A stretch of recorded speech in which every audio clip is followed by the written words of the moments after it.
Kenapa namanya plastik? Awalnya itu karena, itu diambil dari bahasa Yunani, oke. Bahasa Yunaninya itu plastikos. Itu artinya kalau di bahasa Indonesia seni membentuk. Tetap operasi nggak menghasilkan template hidung ini aja bentuknya. Nah, Oh iya, jadi nggak betul. kelihatan tuh kalau ketemu di mall, ini hidungnya dokter Kinski nih gitu kan, mirip semua, enggak. Iya, tapi bener-bener. Kenapa sih tertarik sama bidang bedah plastik ini? Jadi, kalau ditanya kenapa tertarik di bidang bedah plastik itu jawabannya personal banget ya. Ya. Awalnya ya karena gue kok nangis Nggak apa-apa.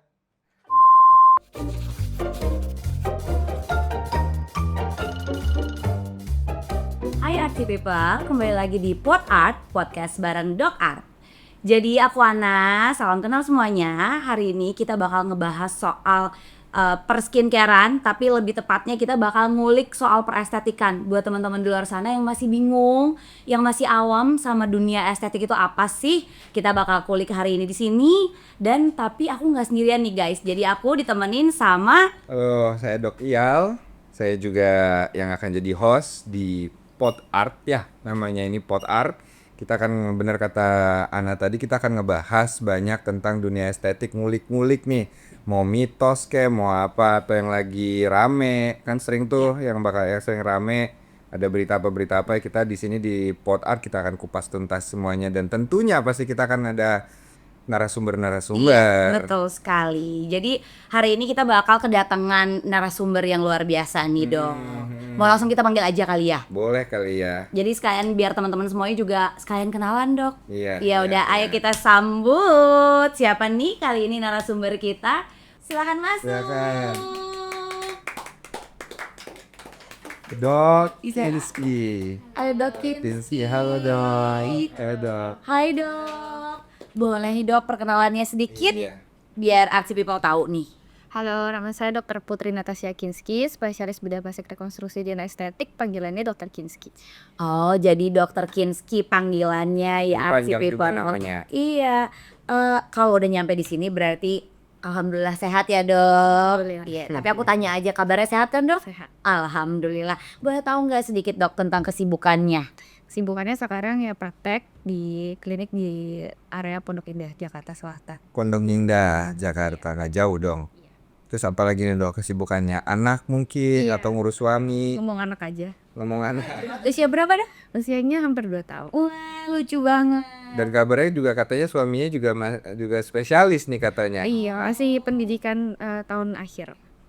Cuma akhir tahun ini harus ada lulus. Ngambil apa dok kalau boleh tahu? Anestesi. Anestesi. Oh, tukang bius-bius nah. Oke. Ya, kalau anak terlalu rewel mungkin harus dibius dikit. Bahaya ya itu Artsy People. Dokter Kinski ini kan bedah plastik, rekonstruksi dan estetik ya dok ya? Iya. Namanya tuh bedah tuh nah. Oke. Nah ini tuh sebenarnya menarik nih, kita pengen nanya. Karena bedah itu kan setahu aku kan yang tertarik itu biasanya laki-laki. Oke. Itu selalu jadi bahasan menarik tuh. Kenapa dokter Kinski itu tertarik untuk jadi seorang ahli bedah tuh? Bukannya ahli bedah itu kan yang kita tahu capek juga, terus menyita waktu gitu. Gimana tuh dok menurut dokter? Karena bedah plastik itu nggak soal melulu tentang bedah, karena bedah plastik itu juga menggabungkan sesuatu yang berhubungan dengan seni. Sebenarnya kedokteran secara umum pun selalu berhubungan dengan art dan science, tapi di bedah plastik kita selalu berusaha untuk mengerjakan segala sesuatu, maupun itu nanti di kasus rekonstruksi pun kita harus mengerjakan dengan hasil estetiknya yang paling optimal. Iya dok, jadi kalau menurut Ana sih malah kalau Ana pribadi sebagai ya termasuk awam juga ya dok, jadi menurut Ana bedah plastik tuh biasanya bukan cuman kayak tapi Bedah plastik gitu. Iya, jadi Kantong kayak plastik gitu bukan gitu dok, tapi maksudnya lebih kayak ada orang yang selalu luka dijahit atau Iya, misalnya iya. mungkin lebih ke penyakit ya gitu Iya. atau sakit gitu, tapi ini ternyata ada beda lagi ya, ada si klasifikasi yang berbeda lagi ternyata Makanya tadi kan kita dengar ada rekonstruksi sama estetik tuh. itu. Dokter bisa jelasin tuh, maksudnya ada rekonstruksi, ada estetik tuh gimana dok? Jadi mulai dari awal dulu ya, bedah plastik itu kenapa namanya plastik? Awalnya itu karena itu diambil dari bahasa Yunani. Oke. Bahasa Yunaninya itu plastikos. Itu artinya kalau di bahasa Indonesia seni membentuk. Plastikos, seni membentuk. Jadi Oke. kita akhirnya disebut dengan bedah plastik kalau Amerika plastic surgery. Nah, bedah plastik itu ada 2 cabang besar, ada rekonstruksi, ada estetik. Untuk rekonstruksi sendiri kasusnya banyak yang ditangani, mulai dari ujung kepala sampai kaki. Mulai dari yang paling besar itu luka bakar, terus yang kedua itu kraniomaksilofacial, itu nanti juga itu berhubungan apakah itu kasus yang trauma, misalnya patah tulang wajah, atau kasus-kasus bawaan genetik, misalnya bibir sumbing, sumbing langit, atau facial cleft atau sumbing pada area wajah. Kemudian ada juga kasus di hand, kemudian microsurgery. Kemudian untuk estetik sendiri itu yang paling sering kita udah sering dengar, operasi mancung hidung, terus untuk kelopak mata, kemudian untuk payudara, mengencangkan, terus kemudian kita isi implan, atau juga untuk mummy makeover ya kalau sekarang hitsnya itu untuk memperbaiki perut. Kalau ibu-ibu yang sudah lahiran berkali-kali, perut yang gelambir itu bisa kita perbaiki. Sekarang udah banyak solusinya ya. Iya. Wah, ini makin menarik sepertinya RC People ya. Jadi iya makin banyak yang bisa kita kupas tuntas nih dari Ternyata bedah plastik itu nggak cuman ngurusin yang aku tahu ya nak ya, mancungin hidung tuh pasti ke dokter bedah plastik gitu, atau maaf seperti pengen merubah bentuk, payudaranya pengen lebih besar, atau misalnya matanya pengen dirubah, itu selama ini aku tahu kan ke dokter bedah plastik. Iya. Cuman ternyata dari dokter Kinski kita tahu ternyata dokter bedah plastik itu nggak ngurusin hal itu aja, ternyata juga ngurusin hal-hal yang tadi kan rekonstruksi ya dok, kayak lebih luas ya, lebih Dok. luas Lebih luas ternyata. Iya. Tapi sebenarnya aku kalau untuk case tertentu nih kan kembali lagi kalau misalnya yang mau kita bahas hari ini tuh kan rencananya keestetikan ya guys ya semua RC People. Jadi memang aku tuh pengen tahu deh dok sebenarnya, tapi balik lagi ini kembali ke personal masing-masing. Tapi sebenarnya ada nggak sih starting usia buat boleh melakukan tindakan bedah? kapan boleh mulainya tuh ya? Memulai bedah plastik tersebut, karena kan sekarang melihat era sekarang ya, kita udah mulai melek banget di era sekarang, udah banyak banget yang starting sejak dini ibaratnya untuk tangan sudah merubah, which is yang kayak di umur aku aja aku belum kepikiran tuh untuk itu dok gitu, tapi kalau merawat kita udah pasti itu kan. Tapi Iya, seperti di Korea kan itu juga ada udah terkenal tuh katanya kalau mereka birthday Iya. hadiahnya itu operasi dari orang tuanya gitu kan. Jadi benar kata Ana tadi, apakah ada batasan umurnya atau apa gimana sih? Iya. Kalau secara umum untuk pembedahan itu tidak ada batasan usia, pembedahan secara umum ya. Tapi kalau untuk bedah plastik, alangkah baiknya kalau pasien itu sudah di usia di saat dia sudah bisa memutuskan sendiri kalau dia memang itu keinginan dia sendiri.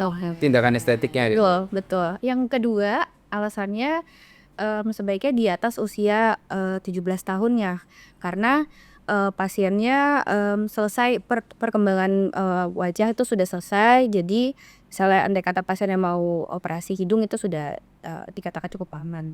Oke. Oh, jadi menyesuaikan juga dengan tidak hanya usia tapi ada alasan di belakangnya. Jadi kalau usia di atas 17 tuh bentuk wajah sudah selesai, seperti itu ya dok? Oke. Udah fix lah ya ibaratnya, udah nggak, kalau misalnya kita ngomongin soal tinggi badan itu udah nggak di area yang mau kita rubah itu udah nggak berkembang lagi ya dok Indi gitu. Atau mau ninggiin badan kalian nggak itu? Bisa ya dok? Bisa ya? Bisa dok. Bisa juga. Tuh RC People ya kan, semuanya bisa. Jadi nanti tulangnya disambung dengan plastik, nah jadinya. Ini bener apa enggak sih? Ini bener apa enggak sih dok sebenarnya? Tapi bisa ya dok? Bisa. Itu kalau kayak gitu sebenarnya ada perkiraan yang memungkinkan maksimal nggak berapa sentinya? Ngomongin tinggi badan ya? Iya, baik lagi sebelum kita melanjutkan ke yang lain ya. Yang saya tahu itu biasanya disesuaikan sama pertumbuhan tinggi optimal, disesuaikan lagi sama pasiennya. Dia optimal ya seberapa itu yang mau kita capai itu ya segitu. Oke. Tapi kalau misalnya aku boleh tanya lagi ya dok, maaf nih aku banyak nanya. Selama perjalanan dokter yang menurut dokter paling happy mengerjakan satu tindakan atau yang apa ya? Ya yang happy lah, yang paling favorit deh kalau dari dokter. Ya apalagi kan kita tahu dokter bedah plastik itu kadang ada yang dia lebih spesialistik lagi gitu Itu loh. maksud aku. Terima kasih Yang dok. lebih, iya. Ada yang mungkin lebih suka ngerjain hidung doang atau pengen yang merubah atau mengembalikan gitu. Kalau saya pribadi lebih prefer untuk mengerjakan pasien-pasien yang sudah mengalami proses penuaan. Jadi saya ingin fokuskan diri ke anti aging nantinya.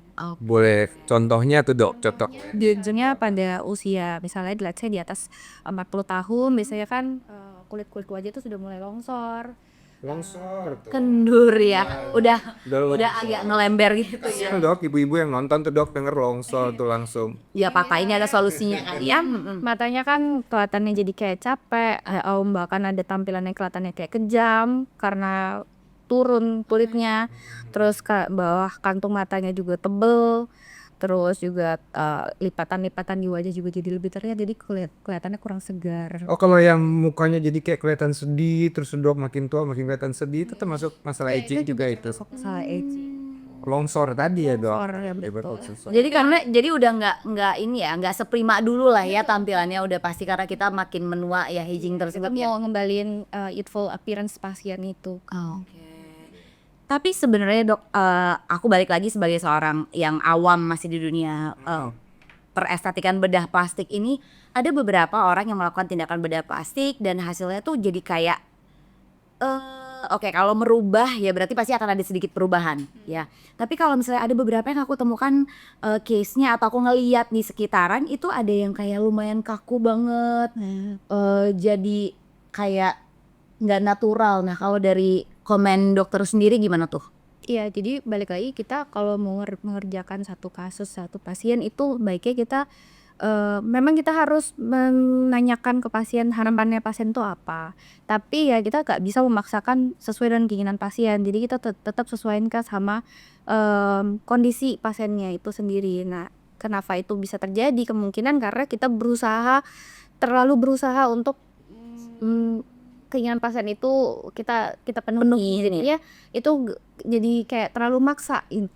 Ekspektasi pasien kadang-kadang tidak sesuai Iya, dok. betul. Misalnya dia aku pengen umur aku sekarang 80 nih gitu, nah misalnya kan aku pengen kelihatan umur 18, bisa nggak dok gitu. Ada nggak dok, pernah ada pasien yang datang kayak gitu usia 8? Ada aja kayak gitu dok. Aja. Biasanya itu lebih ke arah psikis ya mungkin ya. Oh oke. Tapi emang nggak bisa dok dirubah dari 80 jadi 18 gitu dok? Kita nggak bisa bilang ya bu saya nanti bisa merubah jadi umur 18, tapi kita yang bisa kita bilang adalah kita bisa berusaha untuk memperbaiki tampilan kondisi yang sekarang menjadi lebih baik. Berarti kalau misalnya pembahasan tadi itu ada penyebutan psikis, berarti ini tuh sebenarnya ada beberapa juga yang memang aku dengar juga kalau misalnya ngebahas soal bedah plastik ada yang kayak ketagihan dok, ya kan? Itu Oh iya. ya kan, jadi kayak misalnya dia udah ngerasa nih, aku ada beberapa juga yang aku lihat dia udah nih sekali tindakan dok, terus ternyata kayak kayaknya gue kurang nih ya, misalnya hidung kayak kurang mancung, atau itu tuh sebenarnya kalau dari point of view dokter sendiri itu karena dari ada pengaruh nggak sih sama psikis tadi? Ada. Jadi kalau kita dulu diajarinnya ada pasien itu dikatakan red flag untuk kita kerjakan operasi itu kalau misalnya pasiennya ada ciri-ciri body dysmorphic. Jadi pasiennya itu ngerasa nggak puas terus sama dirinya. Jadi mau gimana pun caranya kita merubah, mau gimana pun caranya kita operasi, kita nggak akan bisa memuaskan sesuai dengan ekspektasi dia. Pasti akan selalu kurang. Aku dulu punya temen nih dok, juga perempuan, dia itu bisa sampai 8 kali operasi hidung. Alasannya kadang dia bilang nggak puas. Padahal menurut kacamata kita orang awam ya, itu udah cukup bagus ya. Karena kan dia dikerjakan dokter bedah plastik, dia bisa bahkan dia sampai ke luar negeri kemana-mana, tapi dia akan selalu berganti. Alasan dia yang kedua katanya udah nggak musim. Sekarang lagi musimnya, dulu pernah ada dok kalau nggak salah hidung-hidung Rusia, Turki ya atau apa sih Rusia, atau hidung-hidung orang Thailand gitu kayak gitu-gitu. Itu termasuk berarti itu dok? Iya, ya itu mungkin bisa termasuk sih. Jadi sebenarnya kalau menurut dokter balik lagi disesuaikan dengan personal pasien dan juga bentuk wajah itu kan memang itu yang sebenarnya lebih baik untuk mendukung lah ya dok. Supaya nantinya kita operasi nggak menghasilkan template hidung ini aja bentuk. Nah, Oh iya, betul. jadi nggak kelihatan tuh kalau ketemu di mall, ini hidungnya dokter Kinski nih gitu kan, mirip semua, enggak. Iya tapi bener-bener tapi bener mungkin RC people juga ada beberapa yang paham ya sama mulai paham ya apa namanya ngerasain juga sama yang kita bahas karena ada beberapa juga yang kayak bentukannya akan sama kan Mirip, dok template gitu. semua Iya, ya? jadi template jadi kayak catakan aja nggak sih dok ya gitu jadi itu yang dihindarin ya dok sebenarnya. Kalau aku nih dok sekalian ya. Langsung dong ya. Boleh kan nanti RC people juga boleh di kolom komentar dan yang lain dong ya boleh ya dok. Kalau dari aku nih dok apa yang masih dirubah kan ini juga aku udah umur ya dok. Mengakui dong ya. Itu sebenarnya kalau di aku nih dok apa nih? Aduh udah tahu nih kayaknya nih. Kalau umur 30-40 biasanya kalau memang pasiennya belum menunjukkan tanda-tanda penuaan yang signifikan kayak Mbak Ana, bisa dimulai dengan yang non pembedahan dulu. Nah, pembedahan misalnya filler atau boleh pembedahan misalnya untuk yang mengisi area lipatan, misalnya sudah mulai agak dalam bisa pembedahannya dengan fat graft juga bisa. Jadi ambil lemak, nanti kita isi. Lemak saya Iya itu saya mau nanya dok. Bisa pakai lemak sendiri. Terus kalian ngurangin lemak berarti bisa nih RC people ya. Jadi kayak bisa menyelam sambil minum air loh berarti. Jadi memang dari tadi dokter Kinski pas kita awal undang emang sudahnya dokter bedah plastik udah mengamati observasi kita ini apa nih kali ya, otomatis kali ya. Ini kayaknya kurang ini gitu ya. Bener. Tapi setahu aku sih katanya emang ada aturan kalau dokter itu tidak boleh yang terlalu berlebihan memberitahu atau menawarkan atau gimana ya bahasanya, misalnya kayak maaf nih ada pasien dia datang dia ngerasa matanya yang turun, cuman karena mata dokter bedah plastik seperti dokter Kinski yang udah terlatih, oh ini kayaknya kurang nih, ini kayaknya longsor nih kayak bahasa dia tadi, ini longsor nih. Itu sebenarnya kan katanya ada etikanya, nggak boleh dikasih tahu ya dok ya, sesuai permintaan pasiennya, benar nggak itu dok? Ya paling yang bisa kita tawarkan waktu pasien konsul, kita tanyakan pasiennya harapannya apa. Yang pertama itu, yang kedua kita kasih tahu pendapat kita apa. Kita kasih tahu aja pendapatnya, misalnya dari kacamata kita dokter bedah plastik mungkin ada beberapa hal yang kurang. Kalau misal memang pasiennya belum mau ya apa-apa. Tapi kalau misal mau ya mungkin bisa jadi bahan pertimbangan untuk kita lakukan tindakan. Tapi kita tidak boleh memaksa. Nah tadi kan udah nih, Ana udah nanya nih dok konsul, aku juga boleh dong konsul dok, mumpung kan kita ngundang paper bedah plastik. Bener dong, bener. Boleh dok Kalau silakan. cowok dok, ada nggak sih dok, sesering apa sih dok kalau cowok di pengalaman dokter udah praktek nih, cowok tuh ada nggak sih dok yang konsul juga misalnya? Karena setahu saya sih mungkin orang awam rata-rata kayak pasien dokter bedah plastik itu cewek ya Naya? Iya, cenderung tua. Oh kan sekarang juga udah lumayan melek sama penampilan ya. Ya, jadi dia juga sekarang juga lebih sadar sama penampilan ya, dia akan lebih lumayan sering konsultasi ke dokter bedah plastik dong. Contohnya dok misalnya dok? Misalnya kerutan di wajah, tanda penuaan, ya mulai bisa botox itu biasanya tindakannya. Atau kebotakan, misalnya dia sudah memang ada keturunan botak, dia bisa kita lakukan hair transplant. Atau mohon maaf misalnya ada masalah di kemaluannya itu juga bisa kita perbaiki. Tuh RC people terlalu banyak banget ya, luas sekali jadi yang bisa kita obrolin nih sama Dok Kinski dan juga Dokter Iyal ya. Tapi kalau misalnya cowok yang umum yang dokter sering temuin pasiennya Estetik deh, coba estetik, deh, kalau estetik. untuk estetik ya. Kalau saya pribadi paling sering ketemu kasus yang kebotakan ya kalau sekarang. Berarti hair Transplant. transplant. alam rambu itu ya. Itu termasuk bedah berarti dok? Iya, termasuk tindakan non invasif tapi kita bedah plastik juga ngerjain.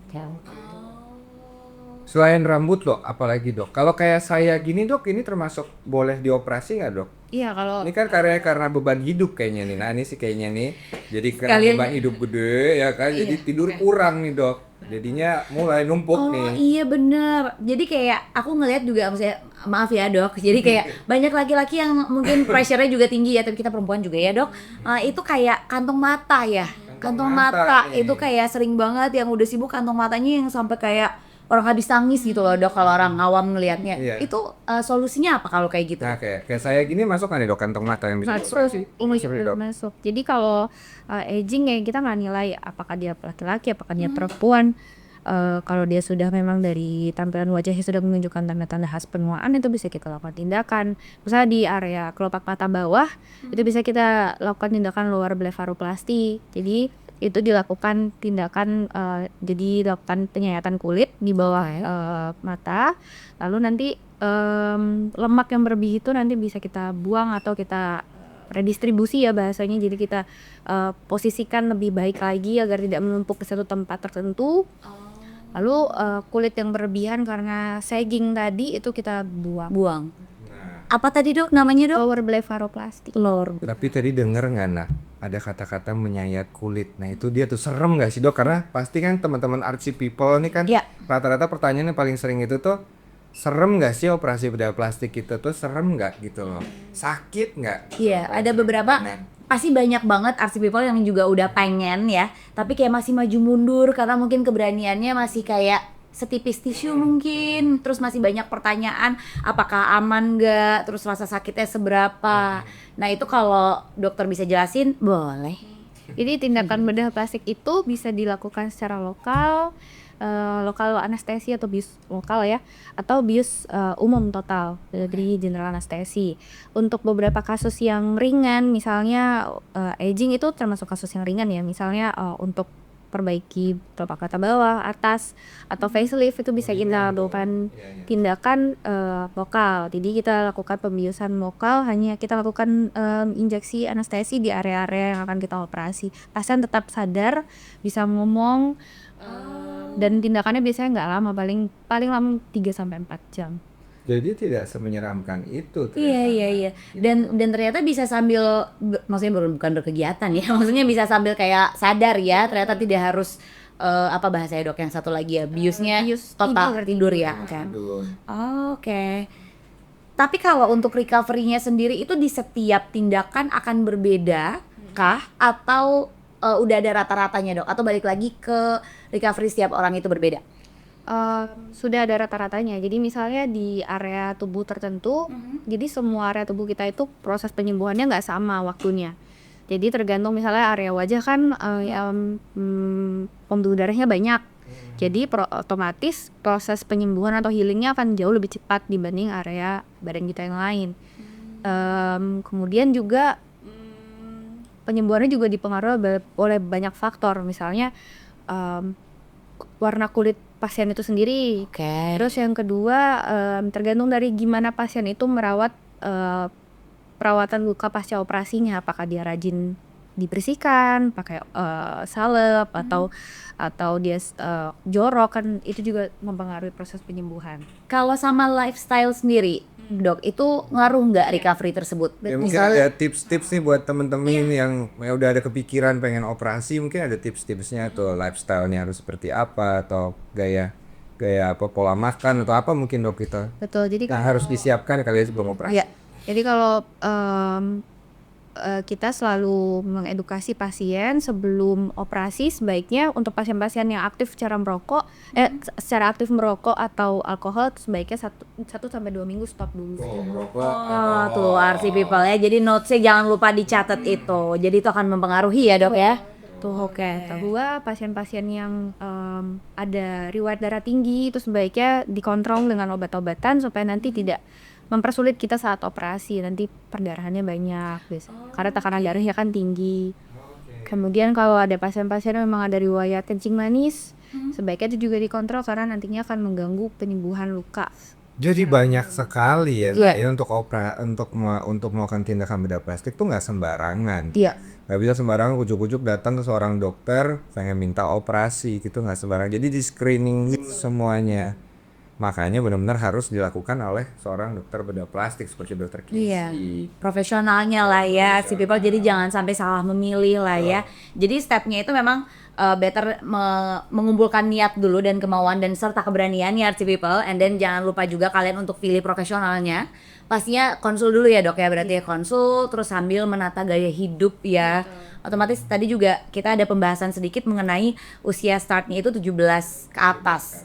Bukan karena hanya untuk perkembangan tulang ataupun di dalam tubuh, tapi ternyata juga kesiapannya juga ya dok ya. Jadi banyak juga yang mesti di prepare karena ibaratnya atas kemauan sendiri at si people, karena akan lebih happy ya jatuhnya kalau memang kita mau memperbaiki atau merubah atau merawat kalau memang atas dasar self love. Jadi banyak banget ya hari ini kita belajar Naya dari Dr. Kinski, seorang ahli bedah plastik. Betul. Ya kan, banyak banget yang dikasih sama Dr. Kinski. Mungkin ada tips-tips lain gak dok yang kami berdua mungkin gak kepikiran nih apa yang dokter atau RC people di rumah juga pasti sudah menunggu banget nih tips-tipsnya apa aja nih dari Dr. Kinski. Dokter di praktek banyak tuh dapat pertanyaan-pertanyaan, mungkin boleh sharing di sini nih dok. Tipsnya yang pertama untuk menghindari aging ya, terutama harus selalu pakai sunblock. Sunblock mungkin banyak yang orang nggak tahu, mungkin kalau sunblock itu harus di-reapply. Jadi tiap 3-4 jam harus dipakai ulang. Walaupun di indoor pun kita harus pakai sunblock. Terus yang kedua, ya orang punya salah kaprah ya dok, bukan sinar mataharinya tapi UV-nya itu ya. Betul, Ana juga masih salah guys tuh, kalian juga ya. Jadi jangan sampai skip ya, dan reapply itu penting ya dok ya. Yang kedua, sebelum mau melakukan tindakan bedah plastik, pastikan kalau yang tadi sudah saya sebutkan, misalnya ada riwayat merokok, kebiasaan merokok harus di stop dulu. Terus kalau misalnya ada sering ada darah tinggi atau kencing manis, baiknya itu juga dikontrol dengan obat-obatan supaya tidak mempersulit durante atau saat operasi atau setelah operasinya. Rokok aja atau vape boleh dok? Sama. Oh sama ya. Biasanya kan banyak kali kita nanya kan. Ya kan? Betul karena nanti takutnya pengertiannya jadi salah. Iya. Oh rokok doang nih berarti rokok elektrik boleh nih gitu. Iya. Kan? Jadi yang konvensional aja dikira, tapi ternyata enggak. Jadi sampai tuh RC people sama ternyata ya. Jadi kalau bisa, kalau memang kalian udah mau dan mengumpulkan niat ya, jadi jangan lupa untuk diperhatikan dulu ya step by stepnya ya dok. Oke. Nah untuk hari ini udah banyak banget nih sharingnya dok ya. Kita thank you banget, semoga juga bermanfaat buat RC people di rumah. Dokter terima kasih. Oh iya, ntar dulu. Aku kan kayaknya juga teman-teman RC people ya bilangnya kita RC Iya RC people. Ini kan juga ada bocorannya katanya Dr. Kinski ini kan selain di Pondok, katanya tadi prakteknya di Pondok Indah. Pondok Indah betul. Katanya coming soon nih, katanya akan datang nggak cuma jadi bintang tamu tapi juga akan jadi ahli bedah plastik di klinik kita Doc Art. Katanya coming soon nih. Jadi ini ya, jadi akan kita tunggu kehadirannya nanti ya. Jadi akan jadi family di Doc Art juga ya. Wah. Sabar. Kayaknya aku pasien pertama deh. Ya kan, siapa tahu nanti RC people juga ternyata kayak tinggal bisa ya by WhatsApp dan juga ini di Doc Art. Jadi aku juga bisa kayaknya mulai di konsul-konsulin. Dokter juga udah mau. Ya kan, Mulai ternyata gitu. bukan Ana aja, ternyata Bukan. dokter juga. Ngantri itu dok, semua pokoknya Doc Art kan kita tahu ada bocoran bakal ada bedah plastik nih di klinik Doc Art berikutnya nih ya. Ya ada bocoran juga katanya akan bergabung, kayaknya udah mulai ngantri nih pengen. Saya ini udah tuh. Jadi kita berdua ya, sisanya waiting list ya berarti. Ini kami yang prioritas ya dok, karena pertama kali menyambut dokter nih. Bener banget. Oke RC people, terima kasih banyak. Nantikan episode selanjutnya bersama aku Ana dan juga Dok Yel yang akan membahas banyak soal estetik dan juga aging di Pod Art, podcast bareng Doc Art. Podcast bareng Doc Art. Jadi jangan lupa ya guys untuk merawat diri kalian, penampilan kalian, kesehatan dan apa dok? Jangan lupa untuk menyayangi diri sendiri, self love ya, itu yang paling utama. Thank you, sampai ketemu.